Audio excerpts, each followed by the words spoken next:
name's Chris. I just really appreciate being here. I'm really humbled to be here. It's my first time I've stood up and actually taught anybody with FFL. I'm a retired Marine. Did 30 years in the Marine Corps, got out of the Marine Corps, and I killed bugs for about 9 months.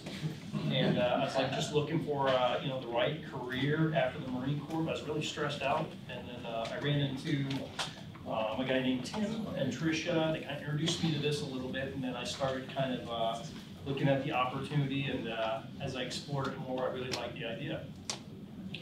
So I don't know about you guys, but I have the perfect script.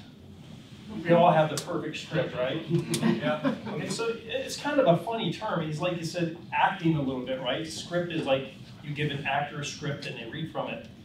Your script is a living, breathing thing. If it doesn't change regularly, it means that you're not doing training anymore. It means that you're not listening to other people. It means that you're not trying to improve. Your script is going to change. I can tell you I've changed mine last week. Just a little bit. I keep tweaking it a little bit because I hear something that somebody does and it resonates with me. So how does one start a script, right? So you go through all these trainings, they give you a couple outlines of scripts, they say you guys can use these, right? So I look at the scripts and I'm like, I don't talk like that. I mean, it's a good starting foundation for me, but I don't talk like that. I talk different and strange. I mean, I was born and raised, I was 16 in Ohio, we moved to Florida. So nobody talks like I do. I mean, it kind of ranges all over the place. So here's what I would recommend for your script. Number one, I would recommend that if you don't get on Zoom and listen to the different people that are dialing on Zoom, on your Zoom groups, you will never find the true script for you. Because you're going to look for somebody that has the same tonality that you do. You're going to find somebody that has the same speech tempo you do. You're going to find somebody that has the same dialect you do. So Paige, if Paige is talking, she's from North Carolina, she sounds Southern, right? If Kevin Reed or Andrew Moore's talking, they're from New York, they sound different, right? You can't be somebody else, so your script has to resonate with you and who you are a little bit. Does that make sense? Does that make sense? Okay. All right. So when you connect with somebody on Zoom, don't be afraid to ask them for questions and don't be afraid to ask them for their script. Everything that's happened up here today, somebody stole from somebody else. I mean, it's just the truth, right? Nothing here is original. Well, the first person that did it was original, but after that, we stole it, right? And it keeps getting stolen, modified, stolen, improved on, stolen, and the next thing you know, you're using it. So don't be afraid to ask somebody else for their script. So I was having problems at first. Nobody starts off great at dialing. I was having problems at first. I reached out to somebody and they said, okay, what do you do? And they started going through it with me a little bit. They said, read me your script. All right, so I went through my script with them. And they said, okay, how about we try this? Just a couple things, right? You keep modifying it that way as you go along. So I'm going to go over my script for final expense with you guys, just to give you kind of a couple pointers of what I would have wanted to know if I was kind of starting off a little bit. So when I call, first of all, people love to hear their name, right? So if you can put it in your head and say their name as much as possible, they love to hear their name. It's acknowledgement of them, their existence, their being. So, hey John, hey, this is Chris right here in Hope County. I was just getting back to you. I was reviewing the request that you sent in for information about life insurance. And I was just trying to get this information out to you. So here's kind of how I did that, right? So a couple things. I was just reviewing the request that they sent in. I was just trying to get this information out to you. All right? Does that sound like I'm coming to your house? That sounds pretty non-threatening, right? It sounds like I just wanted to get this information mailed out to you. So that's kind of the approach that I take with it. I say, now, John, you put down here that your address is 123 Austin Road, and it looks like you're about 67 years young. Is that correct? Yes, it is. Okay, perfect. Now, once I get their first acknowledgement, I give them a perfect back. Perfect is my friend. Perfect is my transition for everything. Perfect is my transition if I have an objection. It's perfect. The world is perfect when you're talking to me on the phone. Okay? Okay, perfect. So again, my name is Chris, and I was just letting you know that I did get your request, and I'm actually the field underwriter assigned to get this out to you. Still, not saying anything about coming over to their house, right? So just like I said, they're all non-medical. They don't require any blood or physical. They just require I come up and verify your ID and make sure you're not strapped to a hospital bed full time. Now, John, are you still working full time or are you completely retired? He's going to tell me. I'm working full time or I'm retired. Why do I want to know that? I want to know it because I'm going to fit him into my calendar, right? I need to know where I can fit him in. If he's somebody that's retired, he's going to be one of my morning appointments. Okay, now, and then he says, I'm still working. Okay, super. Are you single, married, divorced, or widowed? All right, I'm married. Okay, super. What is your wife's first name, John, so I'm not rude? It's Mary. All right, great. All right, so is Mary still working as well, or is she retired? He's going to tell me what's going on with Mary. If he says, I'm widowed, I always say, I'm sorry to hear that. I hope it wasn't recent, because I'm a human, right? I want a human. I'm starting to build a little bit of a relationship with them before I ever get to their home. My script is my opportunity to build a little bit of a relationship with them. Okay, super. So they get me dispatched out there tomorrow. I'm seeing about 14 other families. I'm always busier than they are, right? I'm always busier who I'm talking to. I'm seeing about 14 other families. I have an 8:15 available or I have a 9:40 in the morning. Which do you prefer? It's not, is it okay if I come out? Is there a good time for me to come out? Are you usually better in the morning? Yeah, I just find the two times on my calendar based off from the information that they give me, whether they're working or not, and I'm plugging them in. I don't do the whole doctor's appointment thing. Everybody does it a little bit differently. I just plug them in where they're going to fit. If they give me an objection back, say, I can't do either of those times. They say, okay, I can fit you in the afternoon between 4:15 and I got a 6:10. Which do you prefer?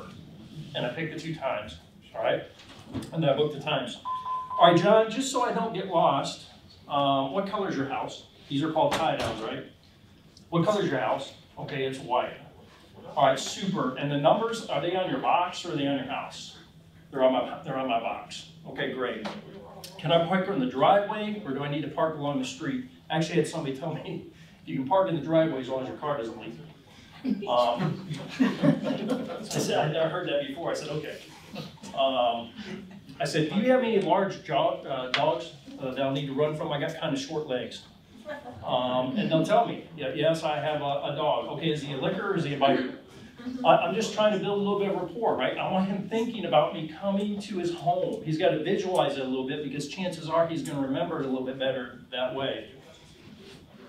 You got some people go, you want me to come to the front door, you want me to come to the side door, you want me to come to the back door? Now that's kind of a weird question, but it's a visualizing question, right? They're thinking a little bit about, okay, he's coming. I definitely don't want some dude coming to my back door. You can come to my front door, right? Okay. All right, so once I kind of nailed down about four of my tie downs is what I like to use. And then once I got 4 tie downs, I go, okay, John, do me a favor, go grab something to write with, let me know when you're ready. Did that sound like a question? It didn't sound like a question because it's not. I don't ask if you have something to write with. John, go grab something to write with. Let me know when you're ready. And then when he comes back and says, I got what I need. Okay, John, take this information down. I'm going to be there at 7 o'clock tomorrow. I drive a white car. My name is Chris. Okay? I'm kind of a short guy.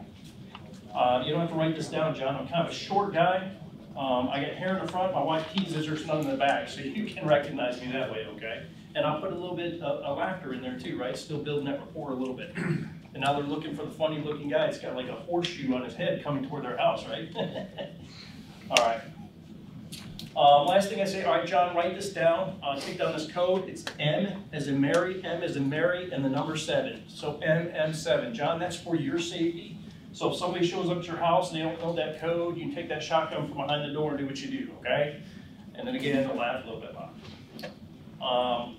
And that's about it. After that, I'll say, all right, John, I look forward to see if I can help you tomorrow. And usually they'll tell me thank you. I got that from Paige. Paige said if they're thanking you at the end of the appointment, you did something right.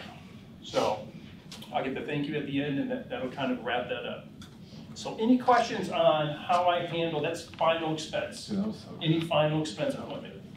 Anybody got any questions about final expense?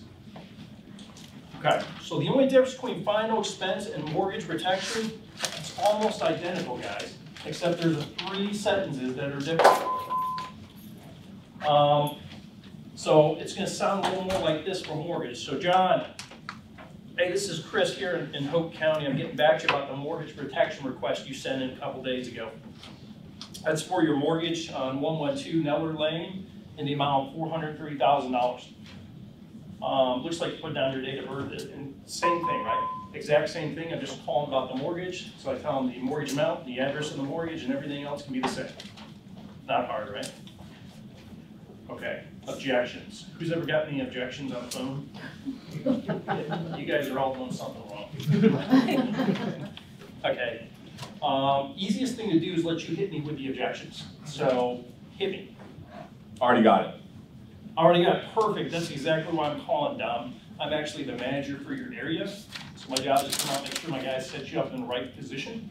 So I will be out there tomorrow. I got a 4:10 or I got a 4:30. Take me about 5 minutes. Which do you prefer? What else? I'm at work, call me back. Excellent, that's exactly what I'm calling. I'm actually on the way out the door myself. Actually, I'm gonna be out in that area tomorrow. I just want to let you know I was gonna be in that area at 5:15. And it looks like your address is still this, correct? Perfect, I'll see you at 5:15. That's called a on-the-fly book. Okay, so if I book that on-the-fly book, I'm gonna grab another on-the-fly book somewhere, and he's gonna go right there on top of that 5:15 too.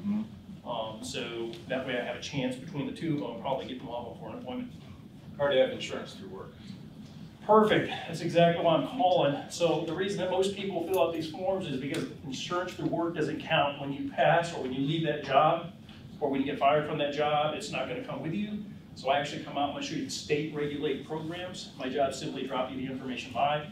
Take me about 5 minutes. I have a 5:15 or 5:30, which you prefer. I didn't fill anything out, I'm not interested. Yes, ma'am, what's your name? Tara. Yes, ma'am, Tara. So you put down that you were 62 inches tall and you weigh 142 pounds. Is that you? No. You didn't fill out?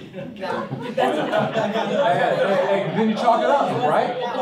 There's legitimately no way to go with that. So you know what? I've gotten a lot of. Once in a while it's gonna have the height and the weight. I learned that from Trey, was it? Eric Schmidt. Yep, Eric Schmidt. If you hit them with the height and the weight, they'll almost always acknowledge that. It's not like a date of birth. It's just something that's so personal to them that, especially with the ladies, they'll be like, oh yeah, that was me. What else? Don't call me again. How did the conversation go before that? What did you do? Oh, how about just, I'm not interested anymore. I'm not interested anymore. Okay, perfect. So what ends up happening is when you fill out this form, I'm in a position of having to get this information out to you.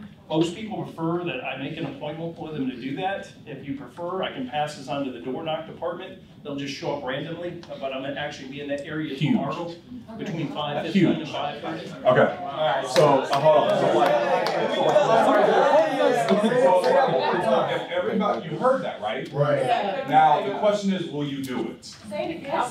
Okay, because I mean, there's something you're like, oh, that's funny, or that's, no, but like, you didn't laugh, there was no, that's just, it's so unemotional. Hey, well, you know what, if you want to rectify, I remember Sean used to be like, hey, if you want to rectify this, right, do you want the calls to stop?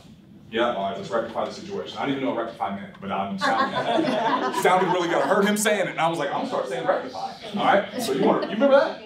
You know, I was like, we had no clue what rectify meant. He goes, so if you want to rectify the situation, you want to stop the calls, right? Yeah, they agree with you. Okay, here's how we're gonna stop the calls. I'm gonna come out there tomorrow at 4. I'm gonna get you this information. You can sign off that you don't want it or anything like that. I can keep my job, and I will stop the calls, and you won't have random guys just knocking on your door. Yeah, I like that. It's like, now you're not gonna book 30 of them that way. But out of your 30, how many of those appointments do you have at a 30 week? Probably it's 7. Fair. 7, between that and the QuickBooks, like the Bam at Works, it's probably around 7. It's big. And it's huge, and honestly, it's weird because if I look back and I look at the ones that I booked like that, probably like more than 50% of the time, you end up selling that client. Yes. I mean, it's like you go out there and they don't even remember the conversation that you had before. It's just a matter of getting an invitation to the house. Once you get in the house, the process of the house, which that's not my thing, it's gonna be Andrew Moore, is gonna take over. So it's just a matter of getting an invitation to the house. Can you just say it one more time? It was fun the way you said it, I just want to hear it one more time. Yeah, so what was the objection? The door knock. I'm not interested. I'm not interested. Yeah, I'm not interested anymore. Okay, perfect. Because you fill this information out and it's state regulated, I'm actually required to get this information out to you. So what most people prefer is that I set an appointment and come out there at a time that you prefer. Otherwise, I pass it to the door knock department, they just show up randomly. I'm gonna be out that way tomorrow between 5:30 and 5:45, or 5:30 or 5:45, which would you prefer? Yeah. It's not shitty, I'm not saying it mean, it's just matter of fact. Just listen to my tone and how I say everything, it's all just matter of fact. Somebody said one time, it's kind of like indifference, just indifference in the way that you're speaking, so. And one thing I want to point out is your tempo. Did you realize how soon after the objection he started talking? It was like the objection wasn't even all the way done being said, and he's already saying it's exactly the purpose of my call. And he used that same phrase for 3 out of the 5 objections we gave him. It's exactly the purpose of my call. It's exactly the purpose of my call. It's exactly the purpose of my call. Matt Smith, right? Boom. It's crazy. This was some good phone training. Yeah. Who recorded this? Was this all recorded, Gabe? Yeah. Sweet. Sweet. Any questions at all? Yes, sir. On your quick set appointments, do you do like a follow-up text message to make them more solid, or do you do anything like that? Okay. No, if somebody requests that I do a text message, I will. Otherwise, I don't communicate again. Okay. So I think Chantel sends out a text message, or used to anyways. But once I set a appointment, I ghost them. So if they call me later, or they text me, or anything, I never got it. So when I show up at the house, they're like, oh, I sent a text appointment, or text asking to cancel that. I'm like, okay, that's probably because that went to my work office phone. I said, I have my cell phone. I've been in the field the last 2 days. I'm here now. Do you want my shoes on or off? Just go in and do what we get to. So, all right. Okay, guys, thanks. I appreciate it.